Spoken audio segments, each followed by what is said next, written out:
not sure I understand it, but everything seems brighter now than before. I don't know why I feel this way, but every time I hear your name, all my worries disappear, yeah.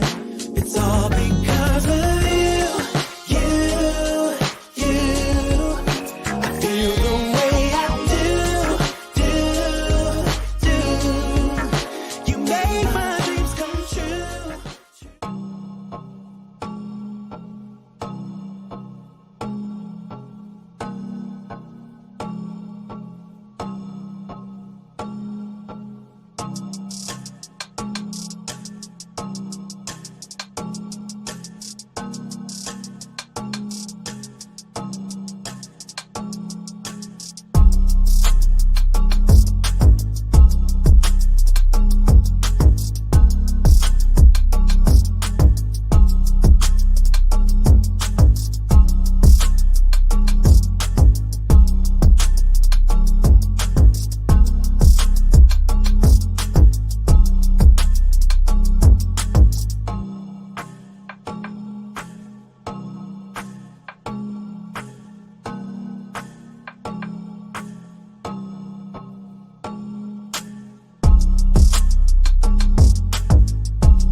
Hey, what's up, everybody? Welcome to Unboss Nightly News. I'm your boy, your host, DaVante Goins. As you are going to notice, there's been a lot of changes here with the network, and not just with the network, but with this show. We're going to get into all of that tonight, but we are also going to be talking about tonight about the Columbus Police personnel buyout program, where about a week and a half ago now, a total of 217 Columbus Division police personnel, ranging from commanders on down to regular officers, applied for a one-time $200,000 buyout available to a maximum of 100 eligible officers.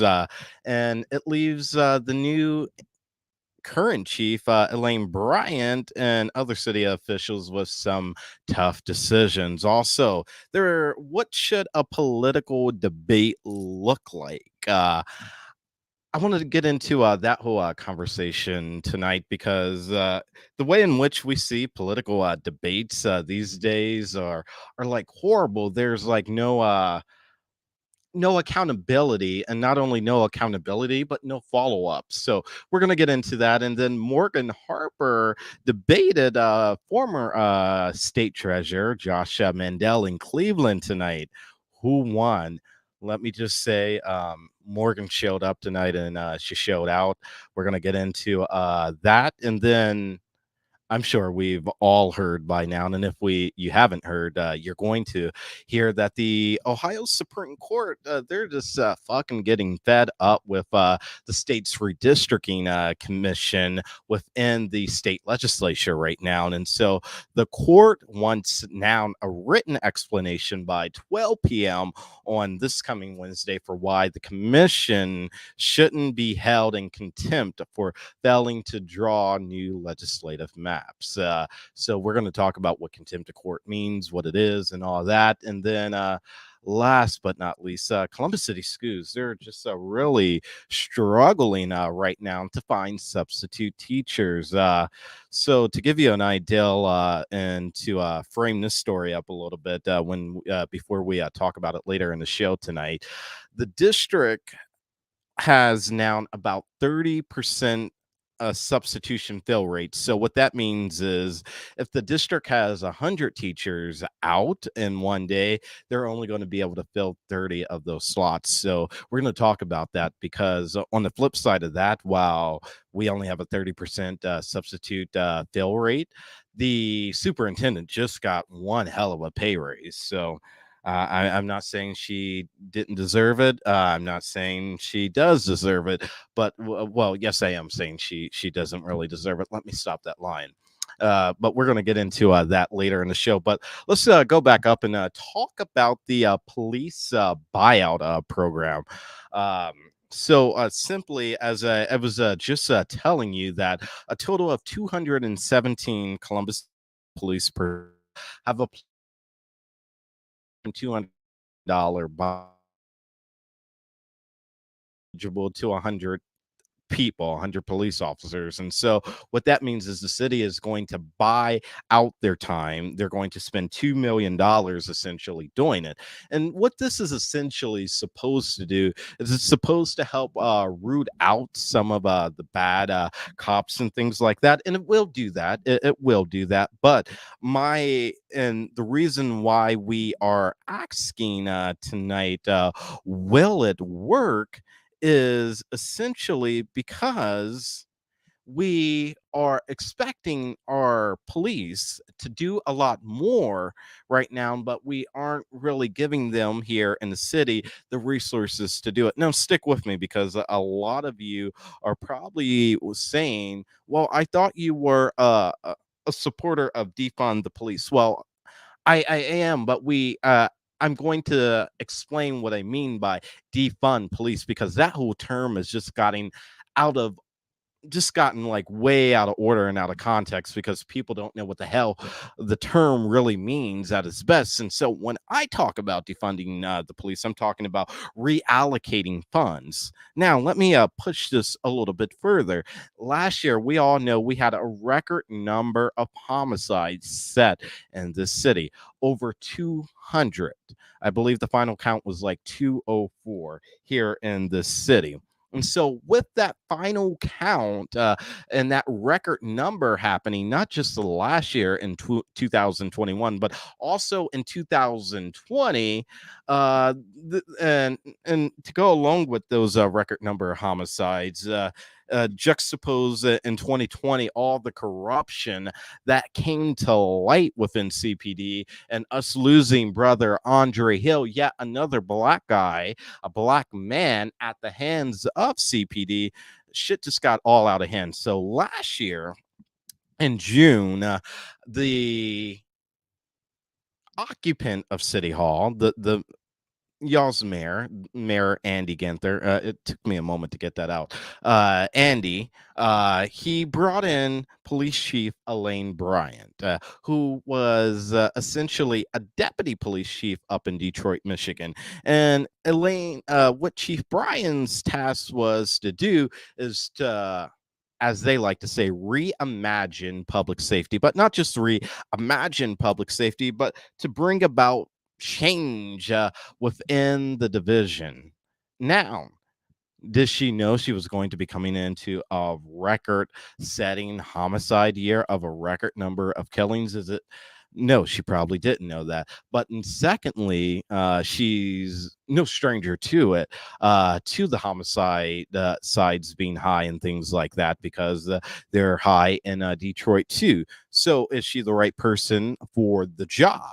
Yes, I do believe she's the right person for the job, but let me just say this to all of you watching, and it may shock the hell out of you all out there watching and listening to us tonight right here on Nightly News. But I fundamentally, let me be very careful and let me state this very slowly so you all get this and you can't misconstrue the words that are coming out of my mouth at this time.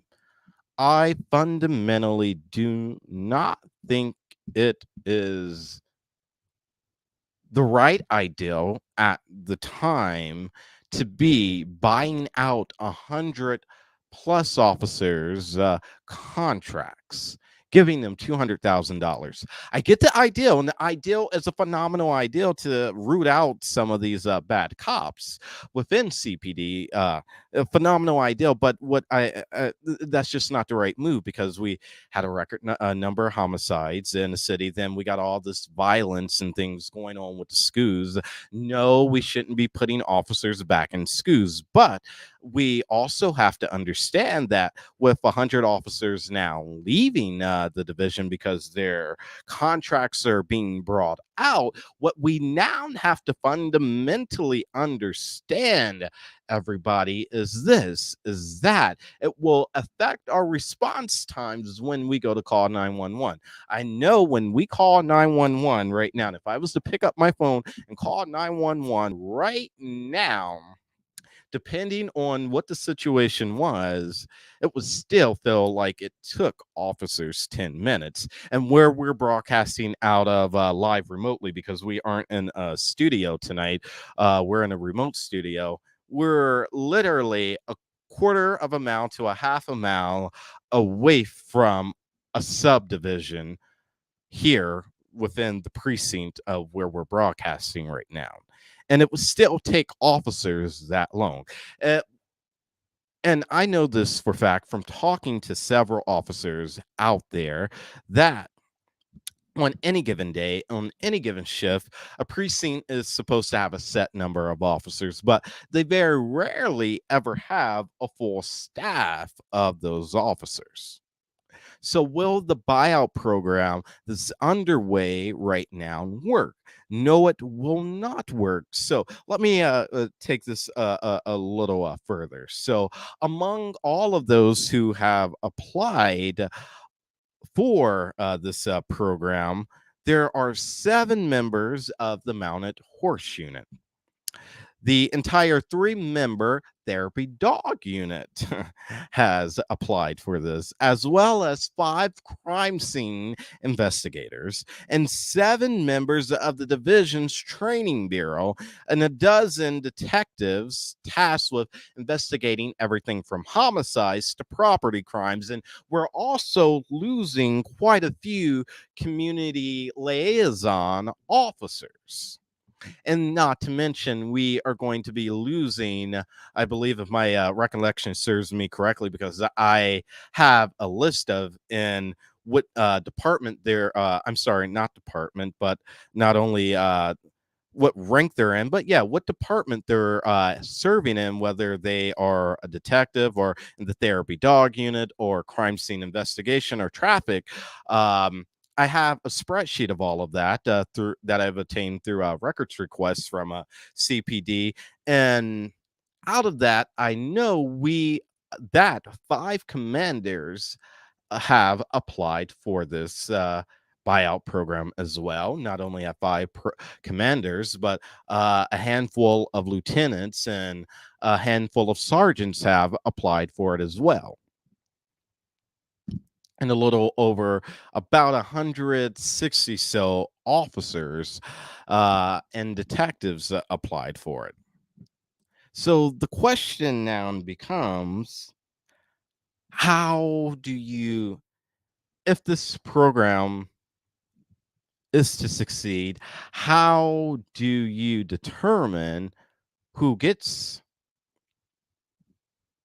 this buyout program? Now, on the list, the spreadsheet, there is a ranking, and I don't know if they will go by this ranking, but there is a ranking by seniority of each of these 217 officers who have applied for this buyout program.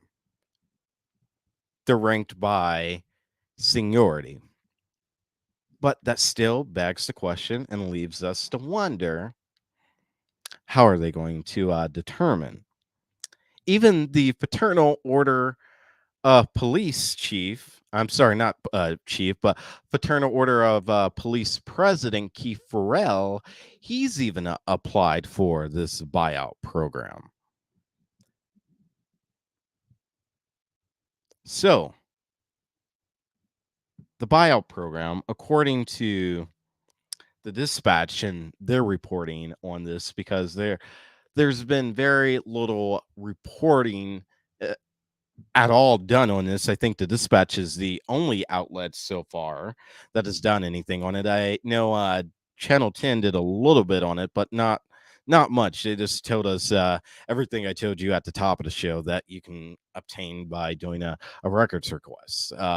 They didn't like really go in deep and determine how the decision will be made and if it be made in phases and things like this.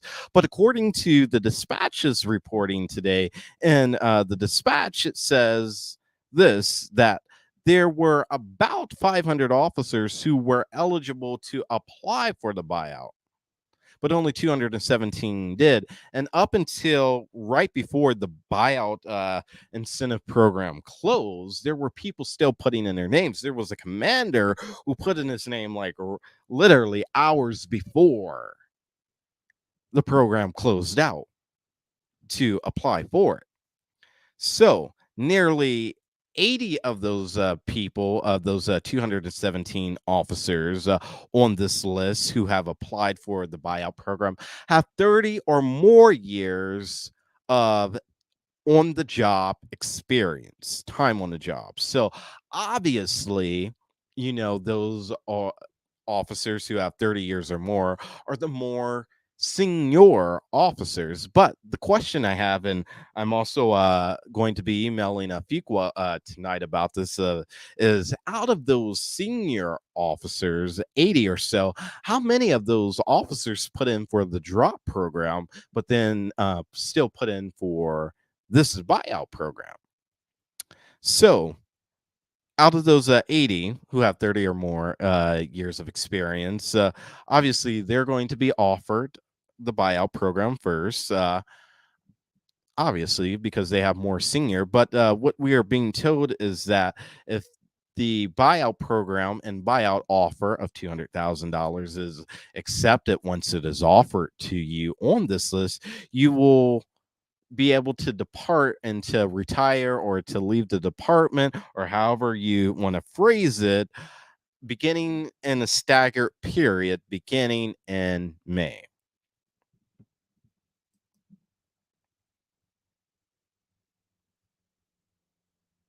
I left a pause right there because I said at the top when we begin to talk about this, and I begin to dig into this story, that the program was, or I shouldn't say the program, but the ideal for this program was a phenomenal ideal. It was phenomenal because, like Mayor Ginther, Andy, is saying, is it is meant for those officers who felt they no longer wanted to be police officers in Columbus. Because keep in mind, during the protests of 2020, that we were also losing a lot of officers, whether senior or young, not due to them being racist, but them just saying, I can't deal with this type, this climate right now that's going on. It's not what I signed up for when I said I wanted to protect and serve.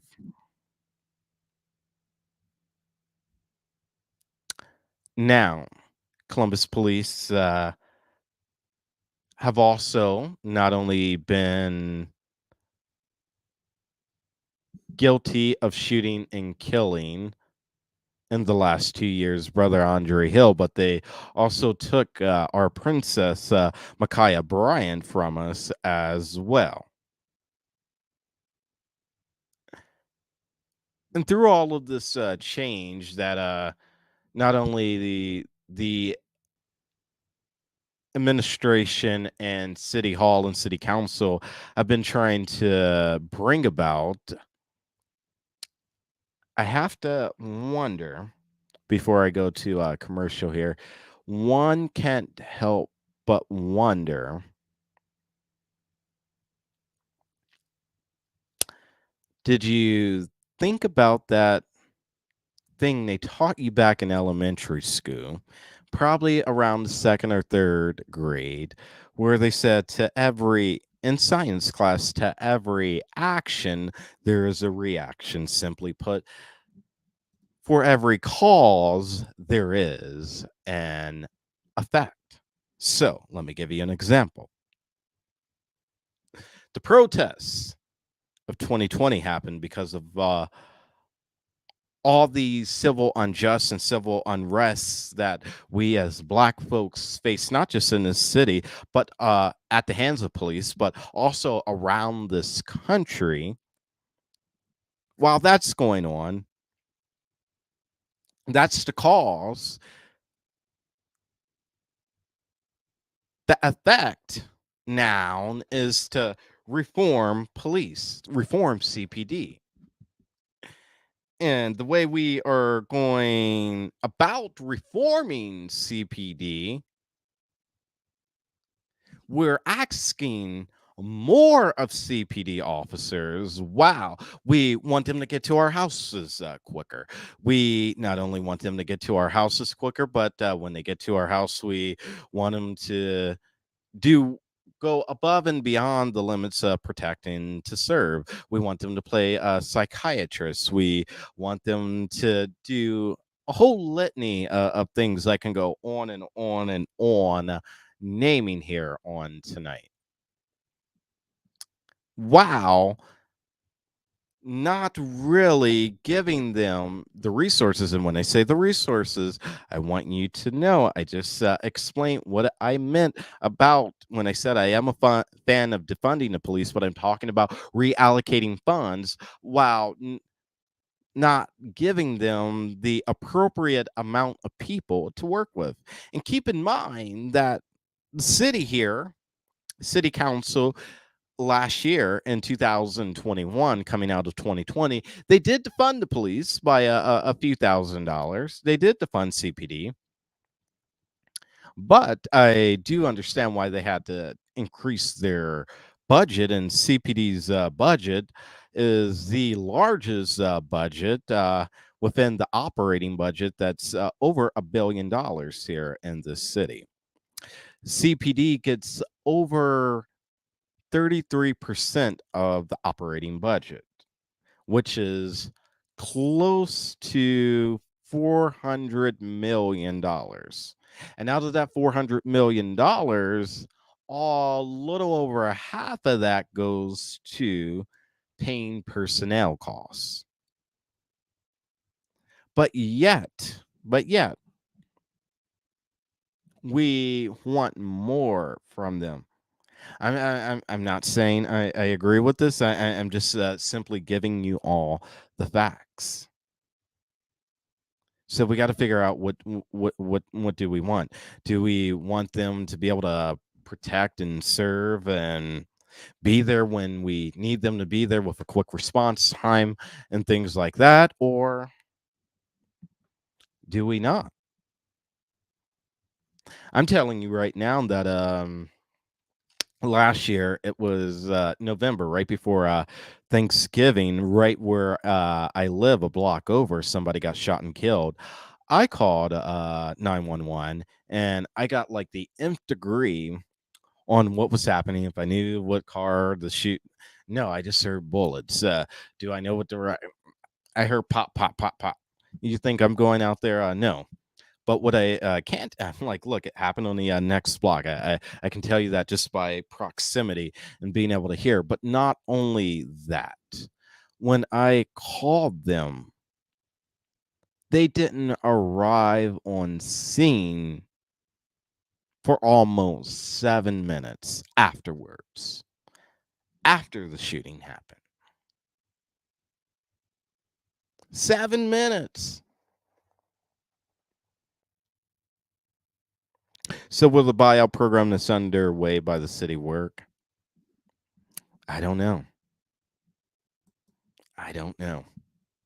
It's a noble ideal, though, but will it work?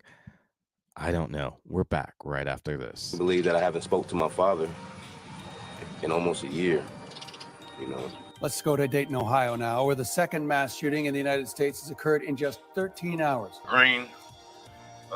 The year 2019 was the worst year I ever had in my life. At the end of May, my house was taken away by the tornadoes that hit Dayton, Ohio. The first day that I ended up getting out to hang out with my father, August 4th, 2019, mass shooter come walking down the side of the building and open fire, killing 9 in 32 seconds and injuring multiple people. Okay.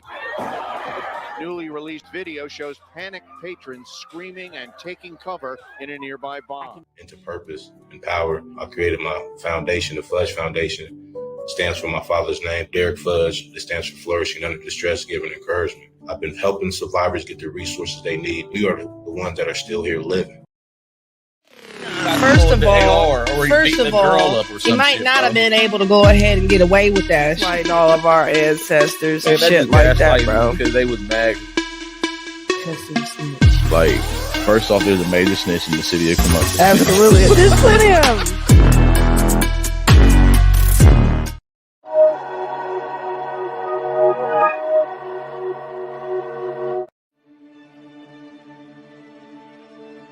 Sometimes your life won't turn out how you planned it.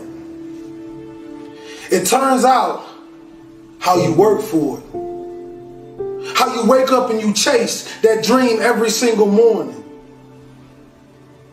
It's what you give your time and your energy to that takes you to the next level. And that's royalty. You see, many of us believe that just because our father was a drug dealer and our uncle was a drug dealer, that is our life and that is our forever. But I want you to know something. That is only a lesson to show us to be something more. It's a mentality. Roses can grow in the projects if you take care of the soil. It don't matter how big the house is, baby. It's the love inside of it. Take care of your community.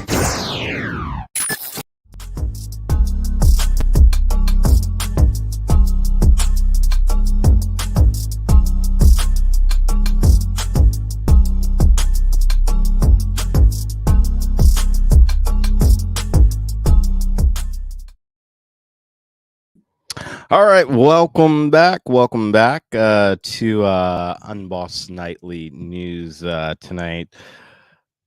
We got a jam-pack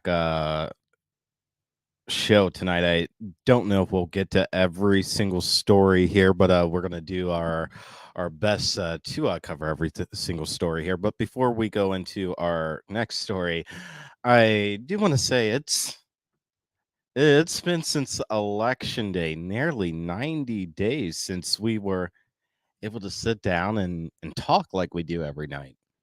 I haven't done this in quite some time, and as you'll notice that we aren't the Unbought and Unbossed show anymore. We've evolved into Unbossed Nightly News now.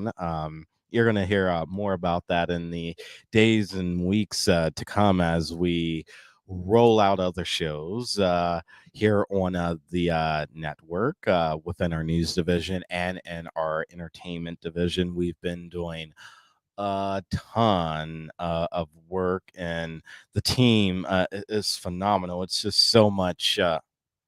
We've booked a lot of a great content filmed. Got a lot of great shows in the bag, and just can't wait to get them to air for you all, and you'll be seeing those all in the next 2 to 3 weeks, God willing, and I'm really excited about it. But I'm happy to be back here Monday through Fridays at 9 p.m. Eastern time, having our chats like we do, talking about our stories from our perspective that matters. Later this week, I will be sitting down one-on-one with Morgan Harper, who's running for United States Senate here in Ohio for the vacant seat that's going to be left vacant by current U.S. Senator, Republican Senator Rob Portman. We'll be sitting down with her, and we'll also be sitting down with a host of other people this week too, and bringing their stories and things to you as well. But let's shift gears a little bit here.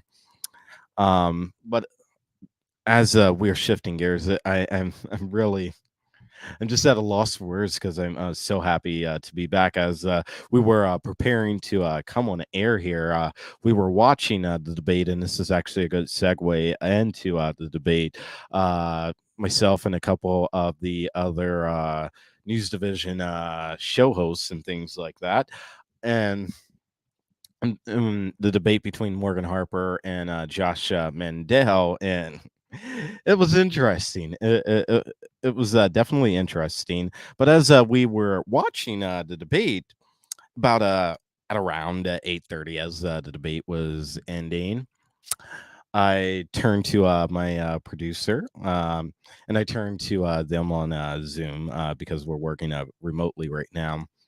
And I asked my producer, I said, so we have an idea what we want to talk about tonight, but because of the debate tonight, and we were watching the debate, we kind of didn't like frame out the show like we normally would, and like we had been doing in rehearsals and things like that for the past couple weeks. And my producer looked at me and he was like, well, throw out the rundown tonight, boss. Throw out the rundown tonight, D. And so we threw out the rundown. And so when what that means is when we throw out the rundown is I literally I'm not looking at any notes or anything like that. We're just having a conversation, me and you, and I'm looking directly into this beautiful 4K Panasonic camera, just talking with you and covering the stories.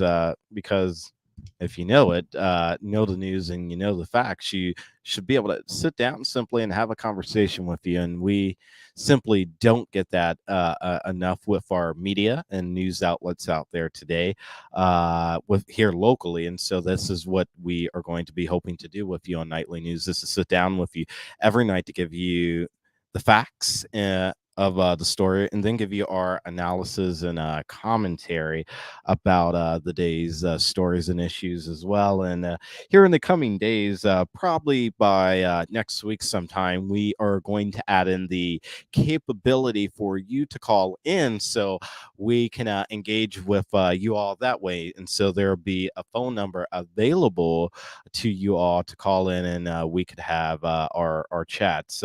Also, I would be remiss if I wouldn't tell you that all of this is only made possible because of all of you out there who support local Black-owned media. So if you want to become a member of the Unboss fan club and continue to help us build out all of these shows, and to buy more equipment, and to expand out the studios and things like that. We have a gorgeous studio that I can't wait to get back in to broadcast live. And we did election night coverage out of it, and we'll do the State of the Union coverage out of it as well. But all of that's only possible because of you all. And we simply ask each of our members, we're asking about 20,000 of our members to give annually $50 a year, which will give us about $1 million to work with, so we can bring on video editors and producers and things like this to help us expand out the network. And when I tell you that you all alone last year helped us raise, you all alone raised 30 grand last year off of what you give. You made that possible. You made keeping on the lights in the midst of a pandemic possible.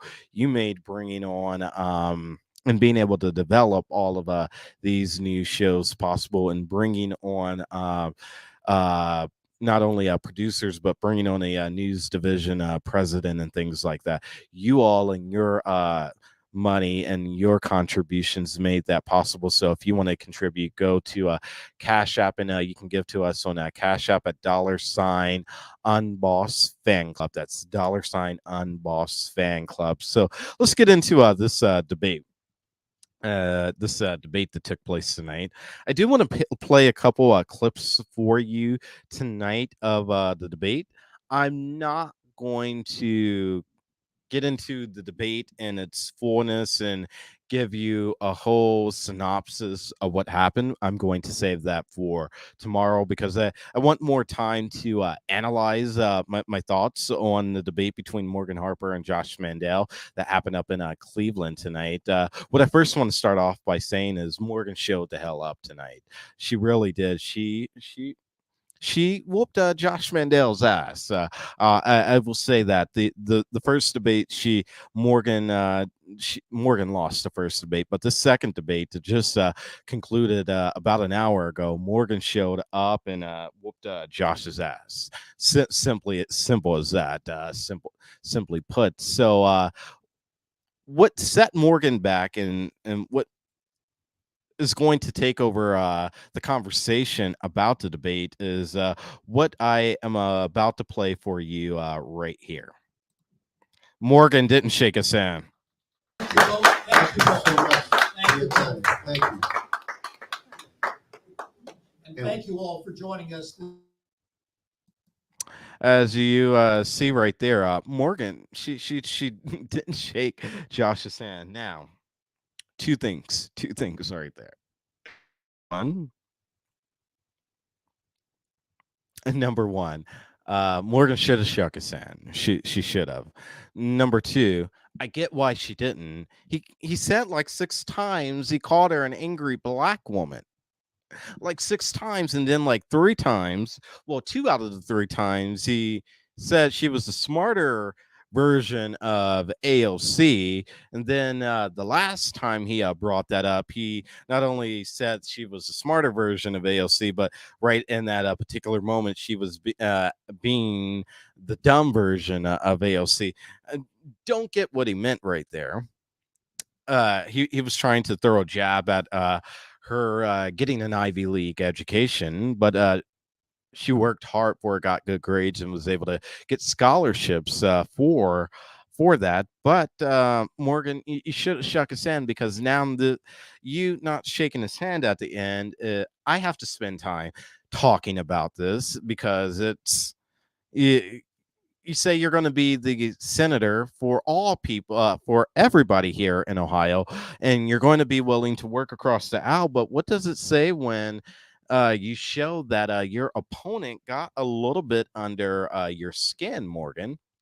What does that show? Not only Josh Mandel, but what does it show Tim Ryan? Tim Ryan came out today and said he would debate whoever qualified, and meaning by qualified, what he meant by that, everybody, is petition certifying, and we're going to get into that.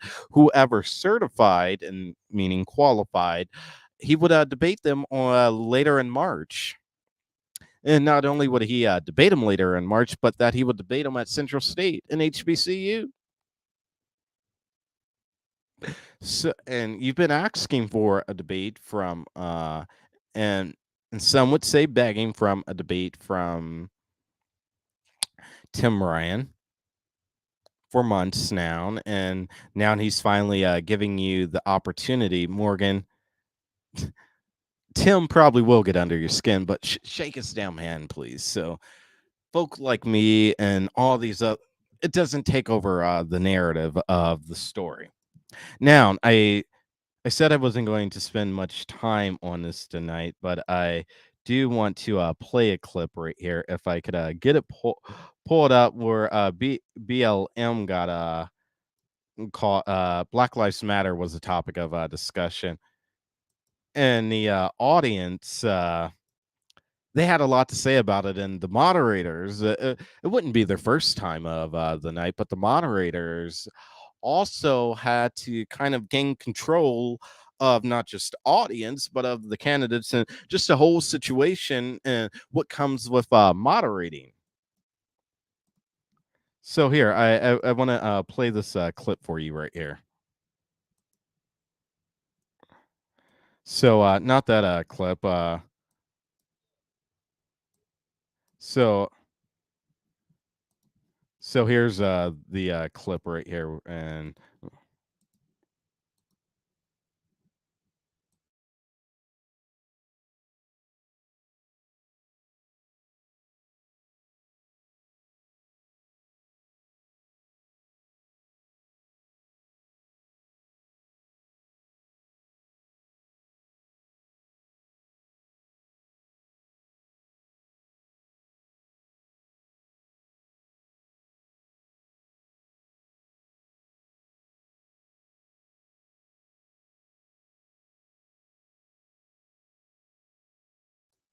All right, so I was just told you all can't hear, so let me rewind.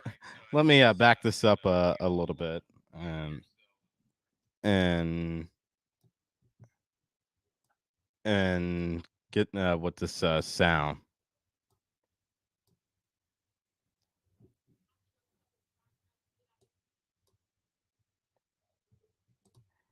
All right, so here we go. Matter as thugs. Uh-huh. And then he come in the black community. Hey, we're not doing that. Put him out. Please. You mean like put him out like with a bullet? Mr. Mandel. What do you mean put him out? Mr. Mandel. Ask him to leave. Mr. Mandel. Oh, I You thought don't this was belong in the America. black community. Hey, I thought this was America where we debate free. hey, sister, listen to me. Don't do that. I got this. Don't do that. They shouldn't have let him in. No, this is America. He can be here. Don't do that. Don't embarrass me. I'm not embarrassing. No, you don't. Let me stop it right there. I'm with the young lady in the crowd. We don't see her face, but I know she's older, so I'll call her Auntie for the sake of this. I'm with Auntie. I'm not embarrassing you calling him out. I'm not. It is what it is. And the moderator saying, "Don't embarrass me." How are you embarrassed, moderator? That's what I would like to know. How in the world are you embarrassed? Don't embarrass you.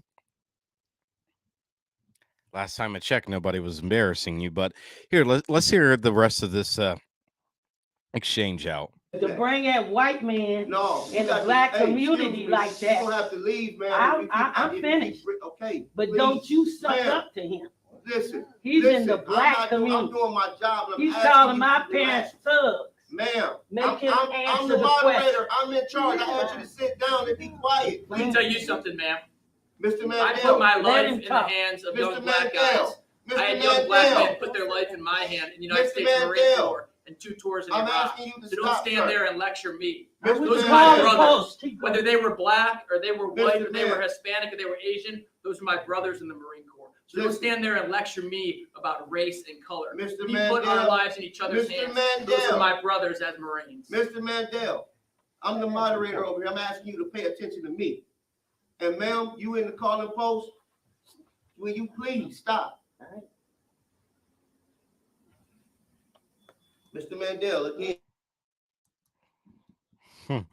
We'll leave that where it is, and I'll let you hear the rest of that clip in exchange tomorrow night as he reacts as the question. But let me first start off by saying, since he brought up his service with him being a Marine, thank you for your service. Thank you, Josh. But I never once heard either the moderator or Auntie bring up anything about your service and about you serving with black people. The whole question was about your comments on Black Lives Matter over the past and your rhetoric over the past 2 years. But you failed to answer that question because you pivoted to your service and how they're your brothers and sisters and how you served with them in the military. But like Auntie said, those are our brothers, those are our cousins and nephews. Hell, myself even, that you have referred to as thugs, animals. And you've done it because of this current political climate and the endorsement you were seeking to get, but you didn't from the former occupant of the White House, Trump, who's 45.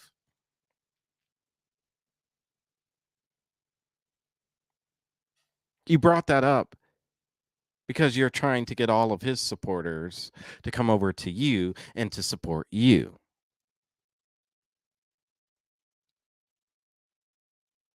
I fundamentally Don't get that. Why in the world did you have to bring up your military record in that exchange? What was the point in it? If you were going to bring up anything, you should have brought up how, while you refer to BLM as thugs and animals, you were like, God bless America for the real rioters on January 6th. Not protesters, but rioters and insurrectionists who overtook our capital. America fell on January 6th. But you didn't refer to them as that on January 6th. But for the protests of 2020, you refer to us as pigs and animals.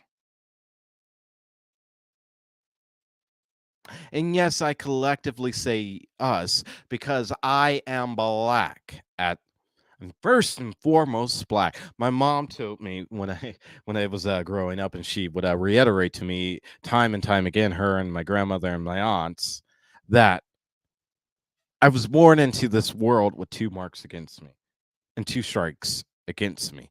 Knowing that 3 strikes, you're out of the ball game, I already got 2, and they are that I'm black and I'm a man. Knowing that I got those 2 strikes against my ass already coming in, I need not fuck up again.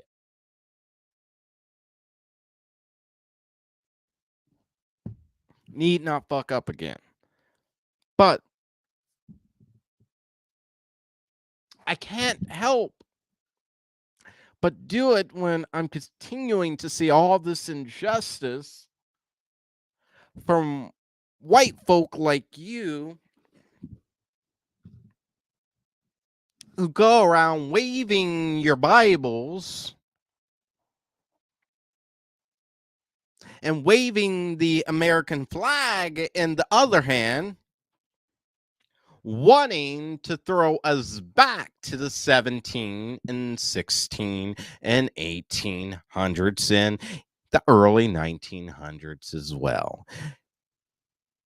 To you white folks who hold the Bible in one hand and the American flag, and the other who still view me as property and view every other person that looks like me as property too. You all are still hunting us till this day. I can name names.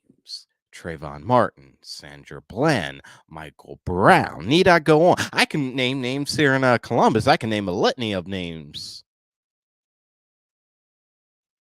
that go way beyond Andre Hill, Casey Goodson Jr., Micaiah Bryant. It just goes way. Miles Jackson. Goes way beyond those. And those are just in the last 2 years alone. That's here locally. I go to Minneapolis and really go down the list over the last 2 years. You need not want me to do that. I'll just keep it here locally here in Columbus. Hell, I'll keep it here in Ohio for you. Tamir Rice.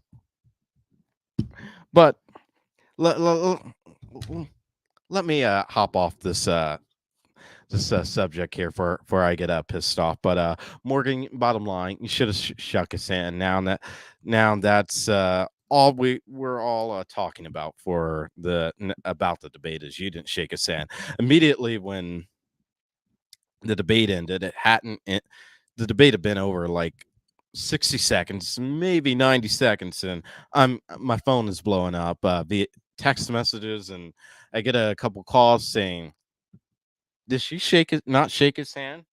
Did I see? I'm like, yeah, you saw correctly. She didn't. I said, I get why she didn't. And they were like, no, that's bad. I know that's bad.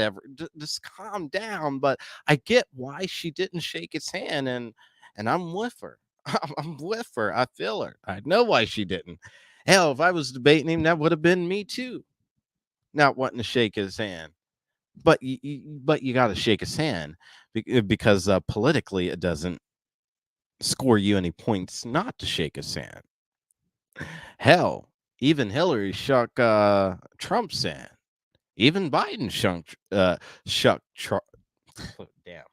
This is so damn pathetic. I have to talk about this. I can't even get it out. Even Biden shook Trump's hand. Didn't want to, but they did.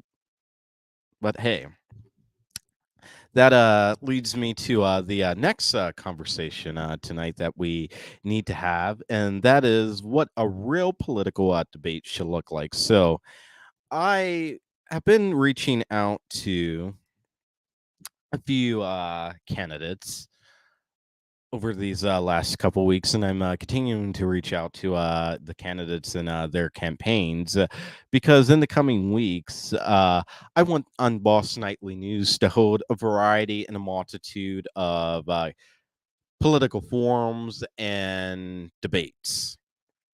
But when it comes to our current political debate climate, it definitely needs to be changed. It needs to be reformed, refreshed.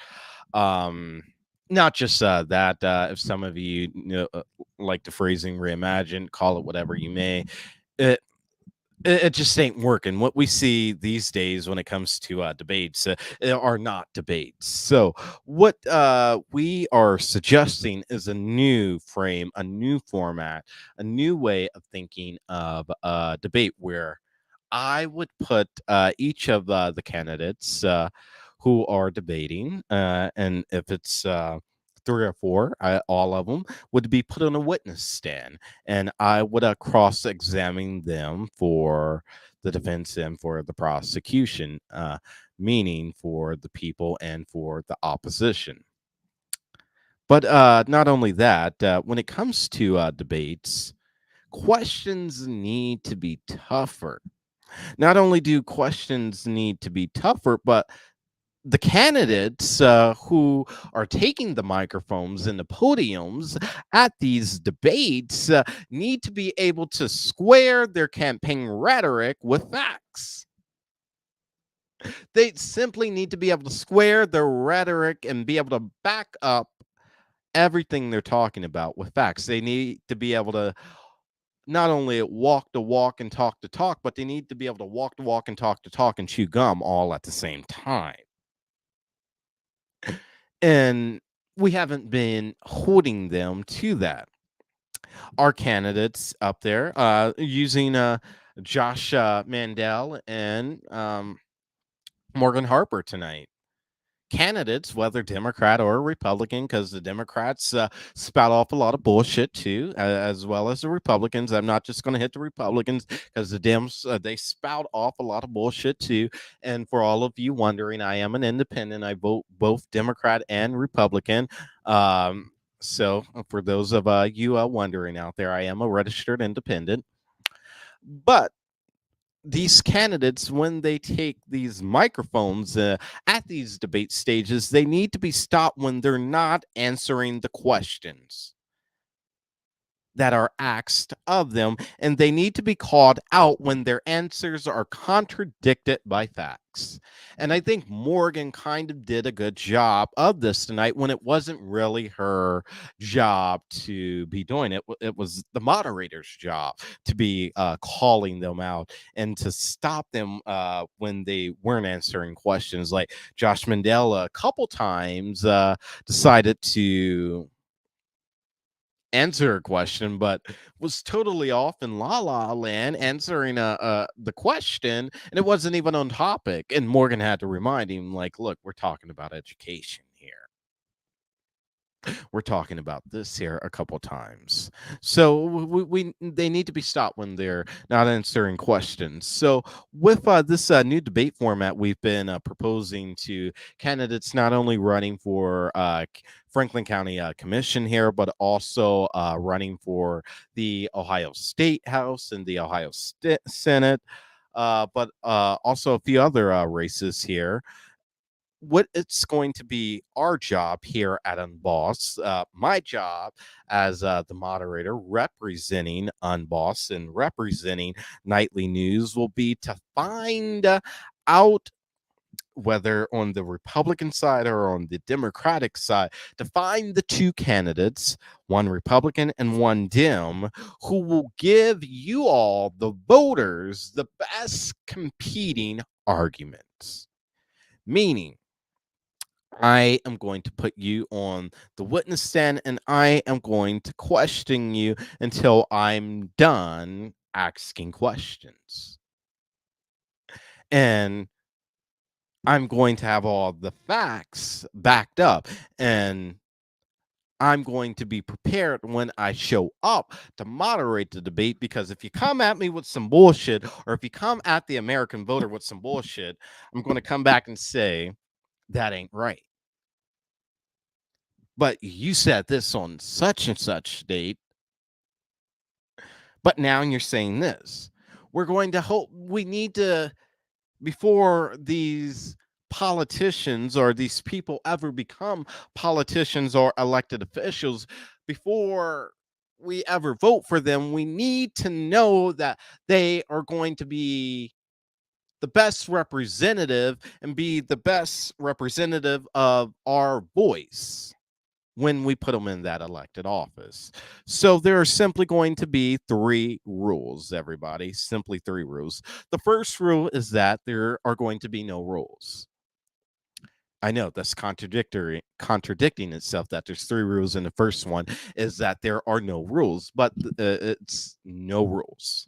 The second one is I'm going to question the candidate until I am done and until I feel they have answered the question sufficiently enough for you, the voter, so you can be well informed when you go into that ballot box on election day.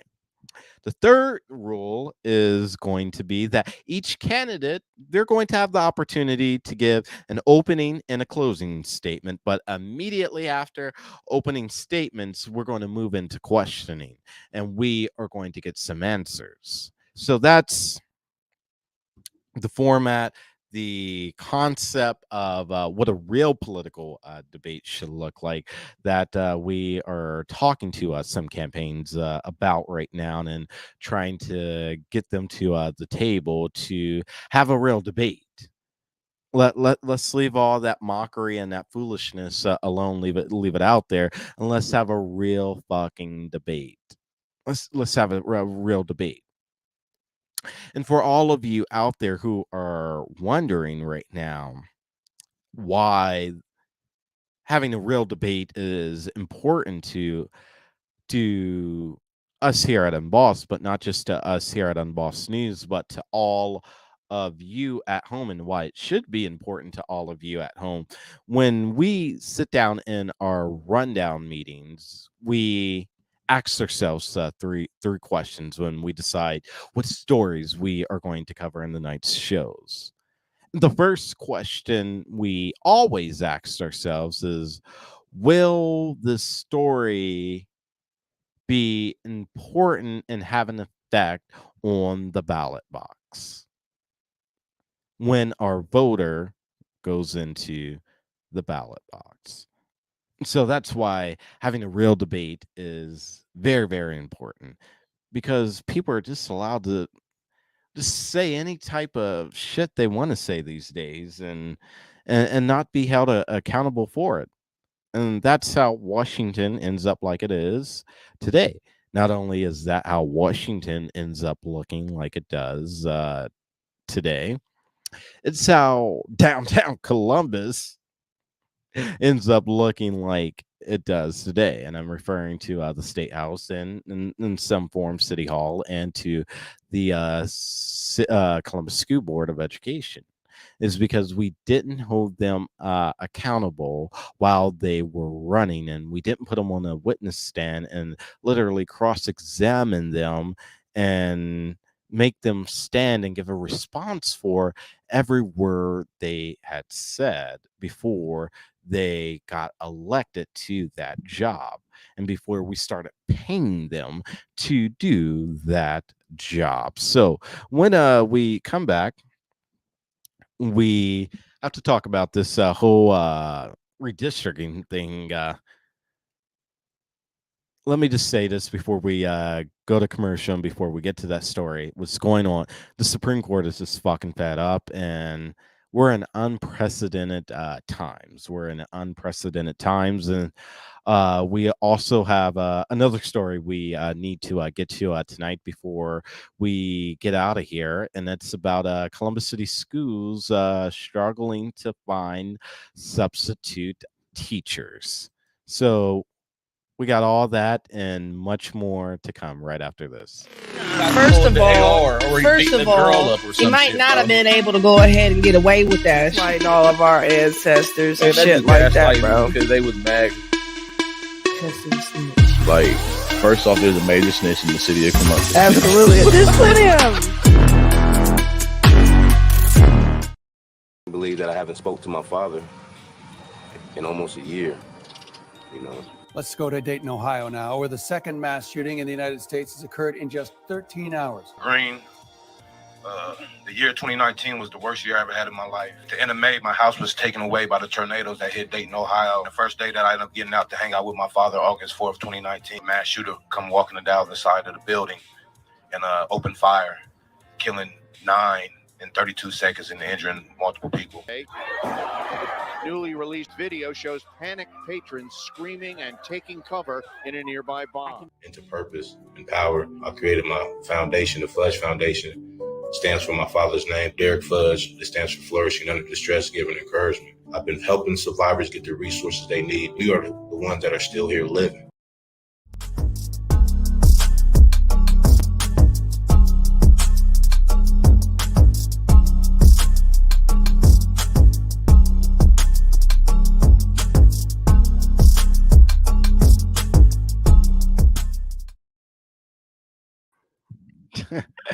Man, I just love that singer. You know, start get to bumping and things like that. But anywho,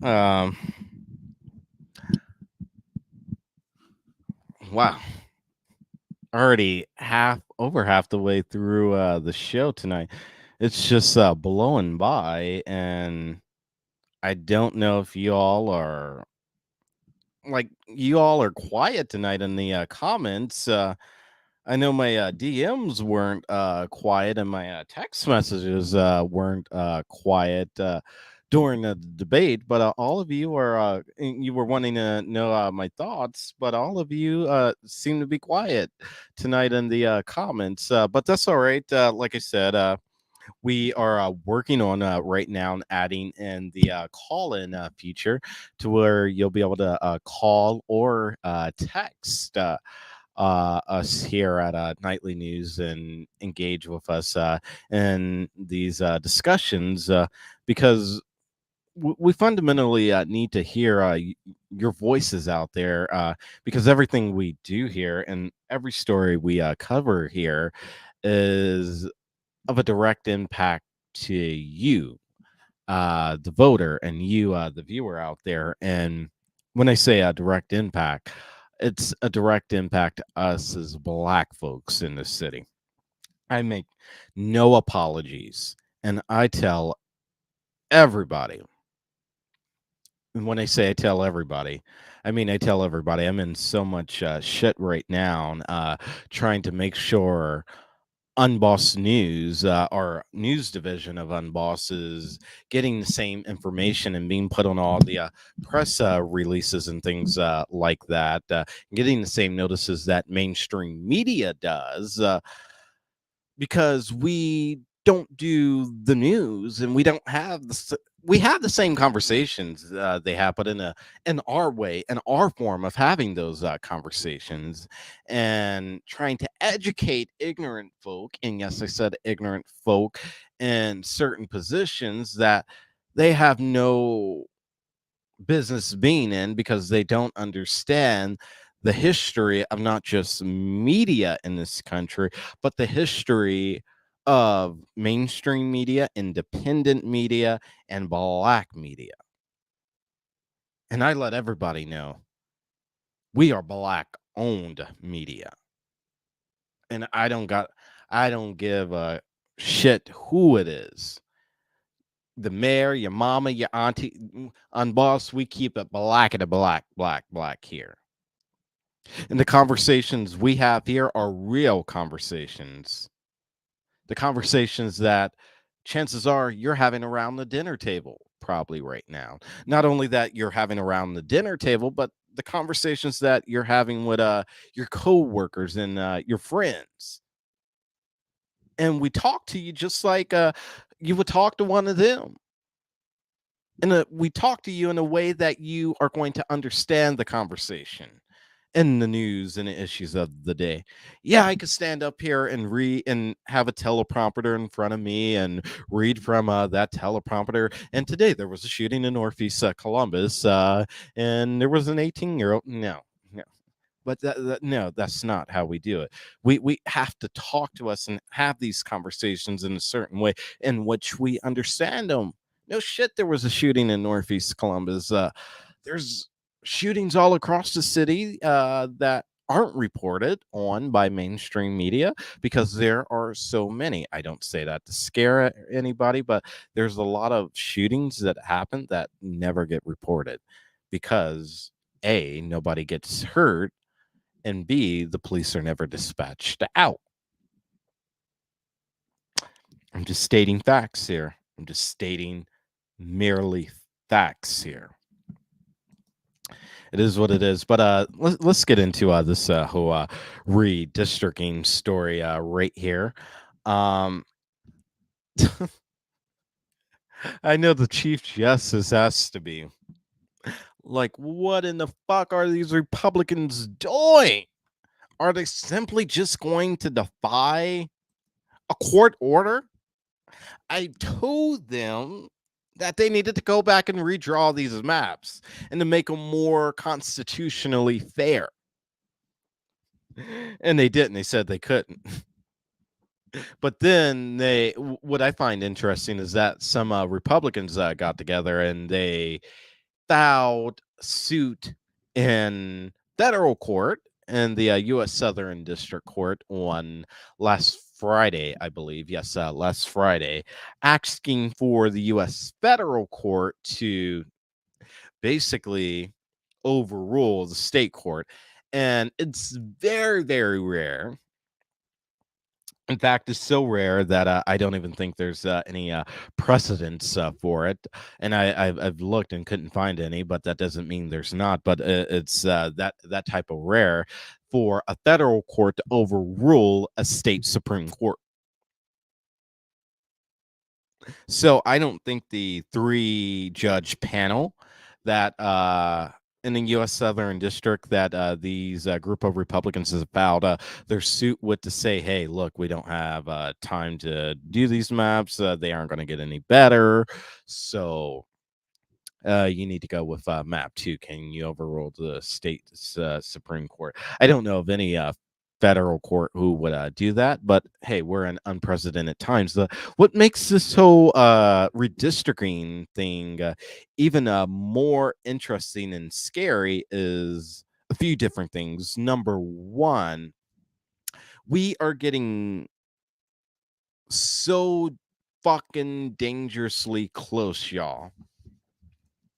So close to violating federal law to where it's not funny. Notice I didn't say state law, I said federal. We're getting so close to violating federal law. And what I mean by that is that I believe it's 40 days out from when the state primary or whenever the primary date is set. You have to have absentee ballots mailed out to over people who are like our military vets who and our members of our armed forces who are voting overseas, and just people who want to vote on absentee ballot alone. But the reason why we are getting dangerously close is because with these maps, these maps make up the districts and make up the and these districts are made up of the people who go downtown to the state house to represent us, both on the state house side for representatives and both on the Senate side. So there are 99 state house seats and 33 Senate seats, meaning that there are 99 state state house, state rep districts. And here in Columbus, we make up a District 25, District 3, and District 26, or we did make up those 3 state house districts here in Columbus. Now I'm not sure what we make, because based on one of the maps, the district that our studios for Unbossed is headquartered in State House District 25, which is also the district that I live in, is represented. Our representative right now is State Rep Dontavius Jaros, and as it stands right now, and if we were to go based off of map 2 or map 1, State Rep Jaros would flip with State Rep Kristen Boggs, and we would have for the first time in our history, a white person representing this district. But let me push this even further, playing out this little political context and explaining this all for you. So what makes this even more interesting is State Rep Kristen Boggs, I believe, as Noun said, she isn't running for re-election. She's running for another political office. I believe it's a judgeship. I believe she's running for judge. There's so much going on, so bear with me as I try and explain all of this out to you all right now, and I try and make it relevant to you and make it digestible in a way in which we all can understand it, because it's so many moving pieces to this. So you got that part of it going on. So not only do you got that part of it going on, the state Supreme Court last week on Wednesday, Chief Justice Maureen O'Connor gave the deadline of last Wednesday at 10 p.m. to have the maps drawn. They didn't have them drawn by then. In fact, they didn't even come to the table, the Republicans.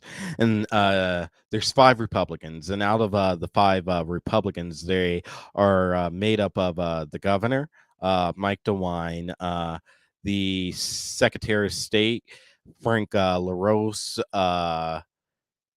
and the majority leader, I believe, and 2 other people within the Republican Party in the State House. And there are 2 Democrats.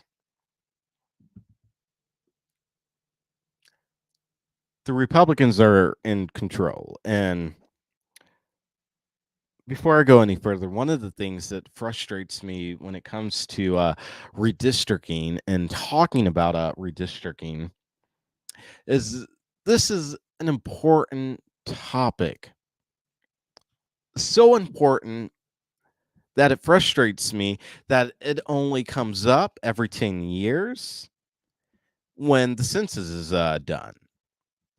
And every 10 years, we seem to have fights like this. But this is even more interesting because the state constitution got changed. There was an amendment in 2015 that kind of complicates this a little bit, because there were new rules put into place. New rules put into place. So, what's merely going on, if I could bring this, bring some closure to you all in this. So simply put this. What the court said in an announcement today basically is that the clerk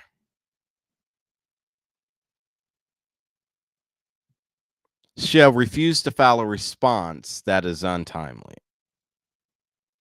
meaning that no requests or stipulations for an extension of time can or shall be filed, and the clerk shall refuse to file any request or stipulations for an extension of time. You know, it's something when they say it twice and say it frontwards and backwards. Meaning, your time is up. So to all my basketball players out there, shot clock, 25 seconds on the shot clock. It's time for you to go up because you only got 1 second left on the clock. All my football fans, all my football players, it's time for you to snap the fucking ball because there's only 2 seconds left on the clock for you to snap the ball, or you're going to be charged with a down or a timeout. Time is up, and the court is sick and fucking tired of all of this bullshit charades going on right now with the Republicans. And you know what? I loved how crafty. Hell, I gotta give it to him. I love how crafty the governor and the Secretary of State is. The governor, Mike DeWine. Governor DeWine, he got on TV on Wednesday and did a little press eval afterwards, and he was like, "Hey, look, it's not my fault." The other members on the commission, I tried to tell them we need to come up with something. The court isn't going to like this. We need to come up with something, but it ain't my fault. I did all I could do in there, and if I don't, we still won't get anything done. And I've done all I could do. He got on TV and basically said that. In summation, done all I could do. And there isn't any more that I can do. And I'm the governor, and I'm the head of this party. We're at a stalemate, is the term in which the Republicans use. So, in being in a stalemate, Democrats have said the Republicans have lacked the will, their phrase, their wording, to even try to want to put together a third iteration of a map.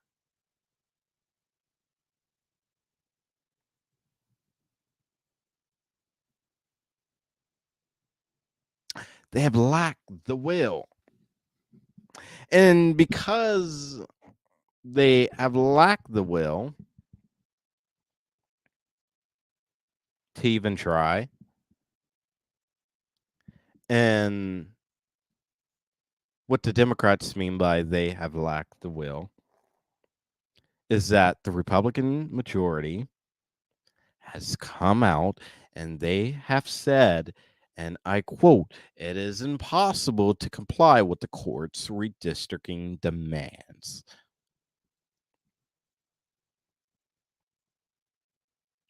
It is impossible for us to comply.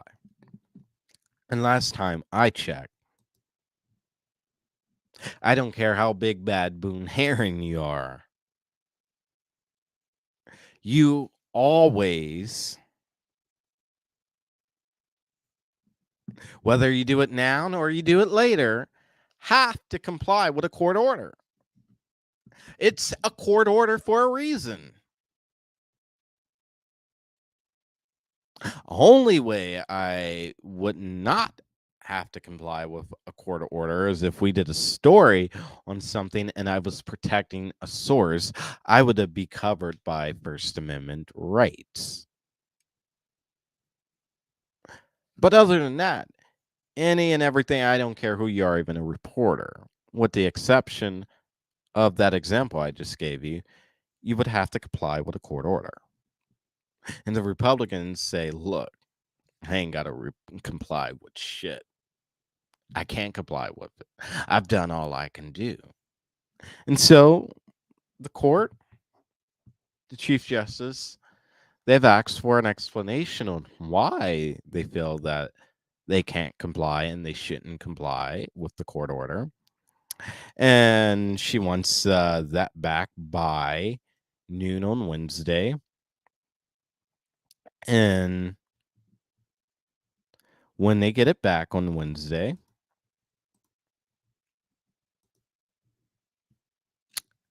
if they don't get it back by Wednesday, I should say, and they don't come up with a decision by Wednesday, or even a response, they're going to be held in contempt of court. What does contempt of court mean? Because I need you all to understand the severity of this conversation and what I'm trying to zone in on tonight. What does contempt of court mean?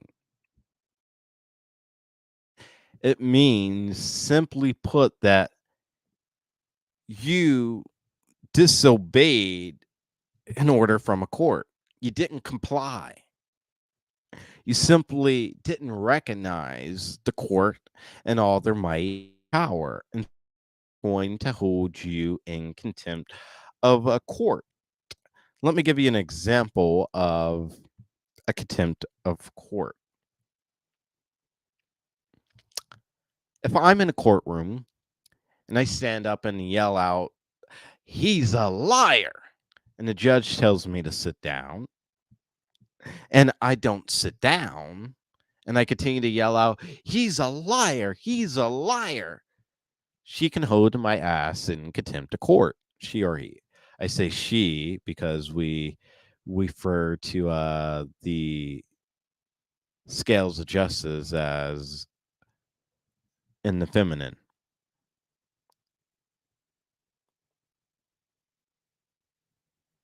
And when she holds me in contempt of court, the judge, she can fine my black ass or she can lock my black ass up.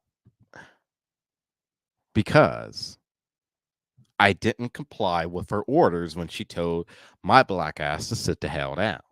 When she ordered me to. Let me give you another example of how you could be held in contempt of court. By improperly communicating with jurors outside of a courtroom, or refusing to turn over subpoenaed evidence and refusing to pay court-ordered child support.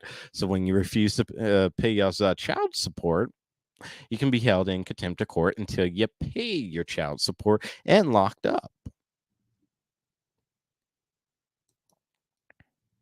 So, contempt of court.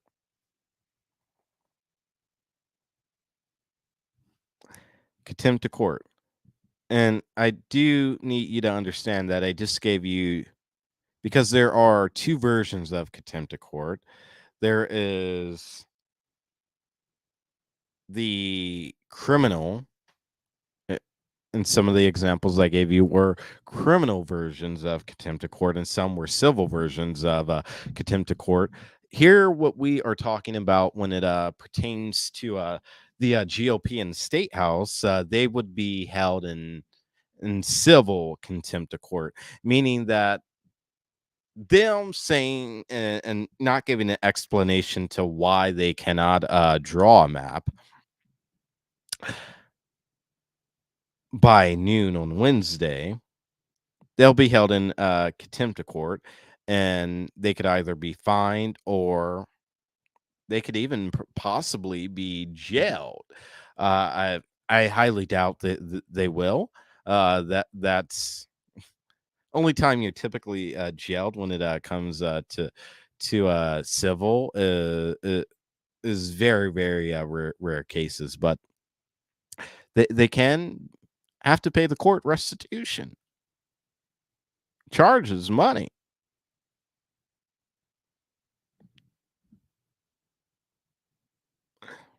We're in uncharted times.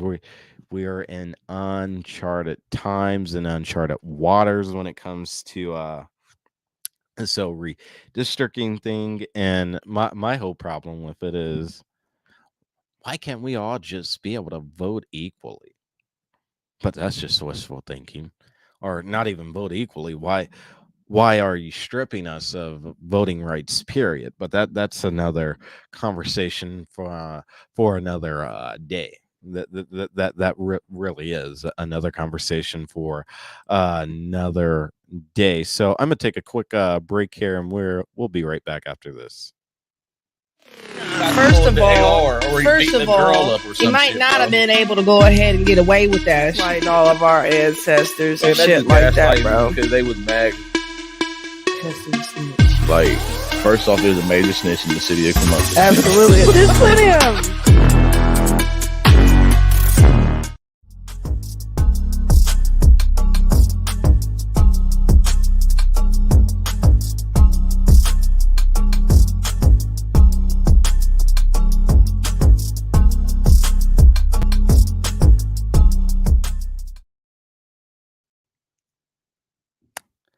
So, got one final thing we need to talk about tonight. Just one last thing, and that's Columbus City Schools. We got to talk about that and everything that's going on with that, and mainly right now, one of the big topics with them is they simply can't find substitute teachers. Let's talk about it. Hell no, to the no, no, no. Hell to the no, hell to the no, to the no, no, no. Hell no, no. Let's talk about it in our new segment I'm calling Things We Say Hell to the Gnaw about. And I am saying hell to the gnaw with the way Columbus City Schools right now is really how they're effectively handling everything from school bus drivers to the staffing of schools to the decision on whether at the 11th hour to keep schools open. I'm saying hell no to all that. I'm saying hell no to the superintendents. I'm saying hell no to her fucking raise almost $270,000. She gets a car stipend, and my mom, when she heard about it, she called me and said, "DaVante, why is the superintendent getting a car stipend? She got a driver?"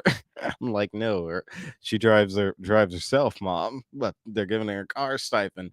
She's like, "A car stipend, and she's making 200." Yeah, I'm like, "Yeah, it don't make sense. It don't make sense at all." And all the while I'm saying, "Oh, somebody make it make sense," but it doesn't. But right now, because of everything that's going on, the district has a 30% substitute fill rate. So what that means, everybody, is if the district has 100 teachers who get up and decide to call off tomorrow, they only have 30 substitutes to fill those positions. So they are short 70, meaning that they got a fucking problem, and we got a fucking problem too. And the reason why I say that is, let's do the math. 30% fill rate. 100 teachers call off. We have 30 substitutes. 100 teachers called off. 30 substitutes. 70 classrooms around the city aren't going to. 70 students around the district, 70 classrooms aren't going to have teachers.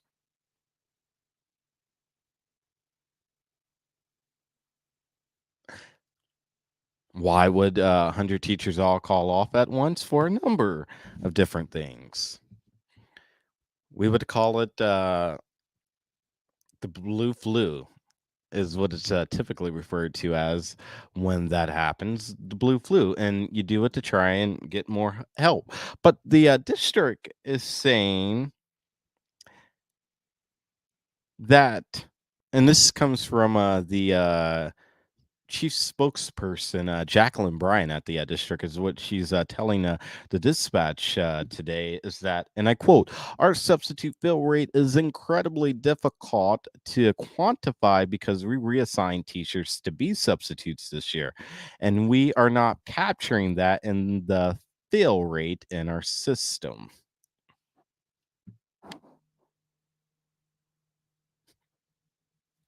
I had to laugh. So what I'm trying to figure out, and the reason why I'm laughing is because why in the world, if you're already short teachers, would you switch some teachers over to being substitute teachers?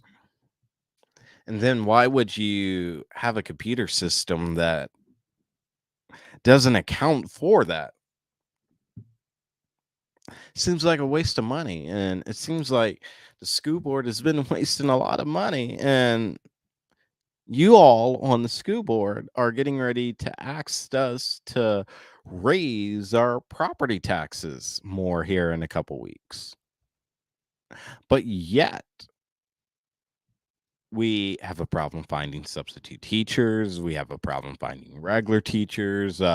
We have all of these busing. We have all these other different problems, and yet you want to ask us as the voter for me to pay more on my property taxes so you can do more. It doesn't seem like you're effectively managing money correctly. But here's what strikes me. Here's what the Columbus Education Association president Caliglio, I'm slipping on his first name, but his last name is Caliglio, what he had to say.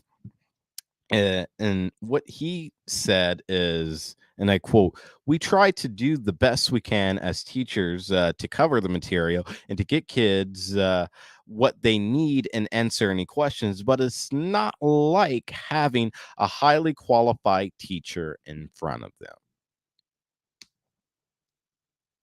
But according to Frontline, let me push this conversation a little further very quickly. According to Frontline Research and the Learning Institute, and what they do is they collect and analyze a ton of information and a ton of data from across the country for grades kindergarten to 12th grade when it comes to education data.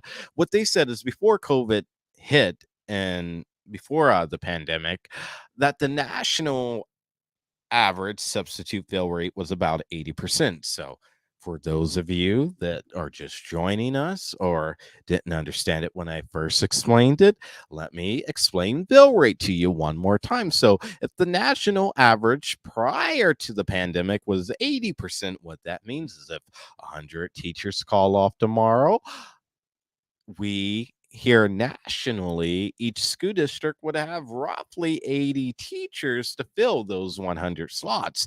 Now we're in a better positioning. 80 to 100, those 20 classes that don't have coverage, we can break them off and divide them around the school. So yeah, now we can work with that. That's a lot better of a number. But here locally, what the problem is that there aren't even enough substitute teachers for one public high school or even a middle school.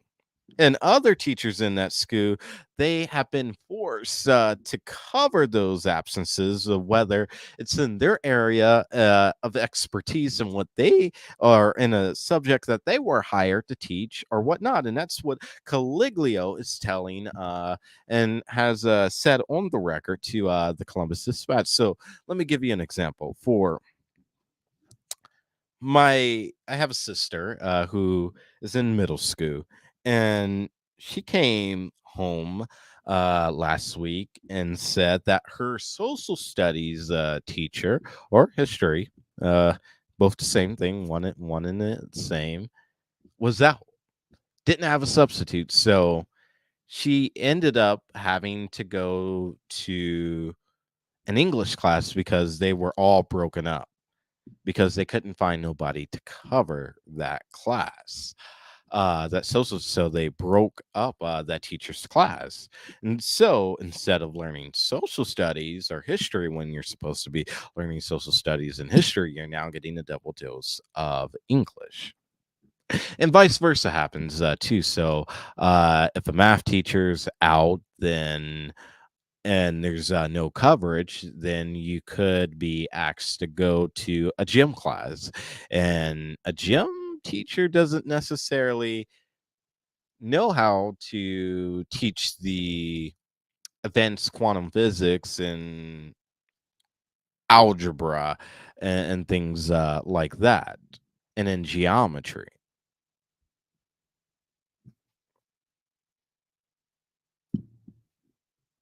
We have had this problem for a very, very long time, and yet nothing's going on. So Columbus City Schools, they have 616 active substitute teachers currently, according to the spokesperson for the district's their chief spokesperson, Jacqueline Bryant. What they would like to have is 740 substitute teachers, but they only have 616. 740 is the target number, the goal number. They have 616. Simple math, right?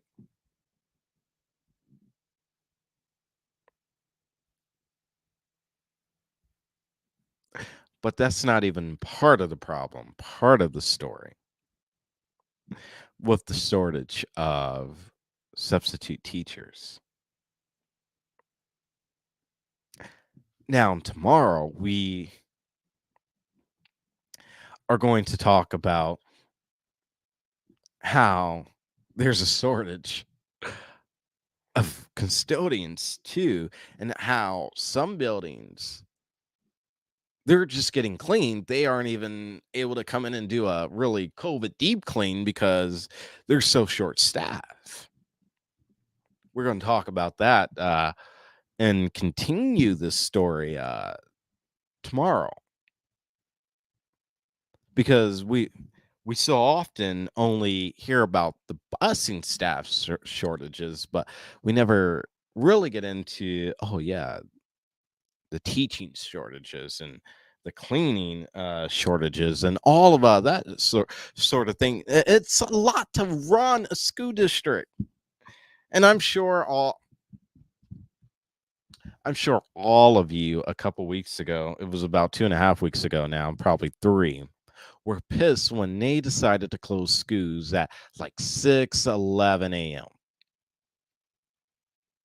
Like, that's unheard of. And we have been told and patronized and told time and time again that it's impossible for them to close schools that late, make the decision because buses are already out on route and because Columbus City Schools is the largest, as they like to tout, school district in the state, that they can't do, but they did it because of staffing shortages. And these things are going to continue to be a problem. Now, my whole solution for all of this was, and my whole ideal was, and I have challenged current and now former school board members on this, and they said their people told them it was best, and all their researchers told them it was best and safe for students to be back in school and more wiser for them to be in school. I said I agree with that, but you should have stayed on asynchrony and besynchrony days, meaning Monday and Tuesday this group of students goes to school, Thursday and Friday, this group of students goes to school. On Wednesday, everybody's remote, giving custodial staff time to effectively COVID clean the building.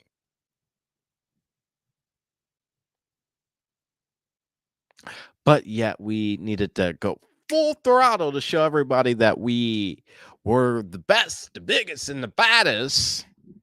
It had it all under control when we know we didn't have shit under control. Yes, we all want our kids back in school, but we want them back in the school safely. We want them back in the schools being able to learn. And at this juncture, at this point, if we're having a gym teacher cover a math class because we simply don't have enough substitute teachers with the right credentials to even begin to cover that class, why even in a couple weeks bring to us on the ballot another levy asking us to approve new school buildings for you to build these new school buildings when you can't do shit with the money you got now? But I'm going to leave that there. And we're going to come back come back to this tomorrow night and talk about this from a custodial staff members' perspective, because I've talked to so many custodial staff members over this past year, and the story's always the same, and I'm going to share some of their stories with you on tomorrow night. So that's going to do it for us tonight. But before we go, to remember to support Black-owned media, because whether we are in our remote studio or in our studios just literally minutes from downtown off of 670 and Leonard Avenue, what makes this all possible is by your financial support. So what we are trying to do here at Unboss, both on our entertainment division and on our news division, is to get 20,000 of you all giving an average of $50 a year annually to make up $1 million. Last year, I told you all gave roughly somewhere between $30,000 and $40,000, which was able to help us bring on new staff members, bring on equipment, the studios. You all made it work in the midst of a pandemic, and I was happy for all that you gave. I'm happy for those of you who give $1. I'm happy for those of you who give 50 cents. Anything you can give to us, and you can give to us on a Cash App at Unboss Fan Club. And later this week we'll have a graphic, and I'll have up our address where because I know some of you don't like using Zelle and PayPal and all of that. You still like to write out checks or write money orders. I have a couple of our viewers who tune in faithfully, just like all of you all, and they prefer to write a check, and the other prefers to write a money order. And so we'll be providing you with our address for that, so you'll be able to do that. Also, you all want to stay tuned. I'm getting told to wrap up now, because looking at the computer right now, and the producer on the Zoom, he's telling me to wrap up. But look, this is what happens when you own the network. Let me just tell you, in the next couple weeks, you are going to see everything that you all have made possible, that we've been working on, come to fruition. You're going to see it air, all of the variety of different shows. Oh my God, we have a bunch of them, and we have a bunch more in development. And then the type of coverage we are about to begin doing of different events, not just around the city, but around the country, you aren't going to get anywhere else. You aren't going to get it anywhere else. So, hey, that's all the time we got today. It's the end of the show. That's all I got. I want you all to remember this. I don't want no laughing. I don't want no crying. And most of all, I don't want no signifying. Raise your hand and make a fist. And remember this: This is Unbossed Town, ladies and gentlemen. This is your and my cities. We'll see you tomorrow night. Love y'all.